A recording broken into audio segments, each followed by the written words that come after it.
SFI കൊല്ലം ജില്ലാ committee അംഗം വാഹനാപകടത്തിൽ മരിച്ചു. കൊല്ലം നെടുവത്തൂർ സ്വദേശിനി അനഘ പ്രകാശാണ് മരിച്ചത്.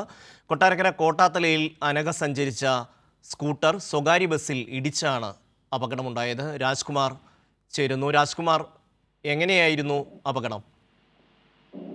ഇതിപ്പോ ഒരു 2 മണിക്കൂർ മാത്രമേ ആയിട്ടുള്ളൂ അപകടം നടന്നത്. ഇപ്പം മുമ്പ് അനഘ സഞ്ചരിച്ച സ്കൂട്ടർ സ്വകാര്യ ബസ് പൊടുന്നനെ നിർത്തുകയും അതിന് പിന്നിൽ ഇടിക്കുകയുമായിരുന്നു. ഇതിനെ തുടർന്ന് ആശുപത്രിയിൽ എത്തിച്ചെങ്കിലും ജീവൻ രക്ഷിക്കാനായില്ല. ഇപ്പോൾ മൃതദേഹം കൊട്ടാരക്കര താലൂക്ക് ആശുപത്രിയിൽ ഉണ്ട്. പിതാവ് ഉൾപ്പെടെ വിദേശത്താണ്. അപ്പൊ ഇവര് ബന്ധുക്കളെല്ലാം എത്തിച്ചേരേണ്ടതുണ്ട്.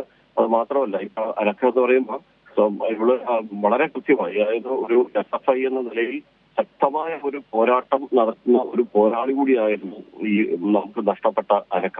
DYFI CPM സജീവ പ്രവർത്തക കൂടിയായിരുന്നു. പ്രത്യേകിച്ച് നെടുവത്തൂർ മേഖല കേന്ദ്രീകരിച്ച് സജീവമായി പൊതുപ്രവർത്തന രംഗത്ത് ഉണ്ടായിരുന്ന ഒരു വിദ്യാർത്ഥി കൂടിയാണ്.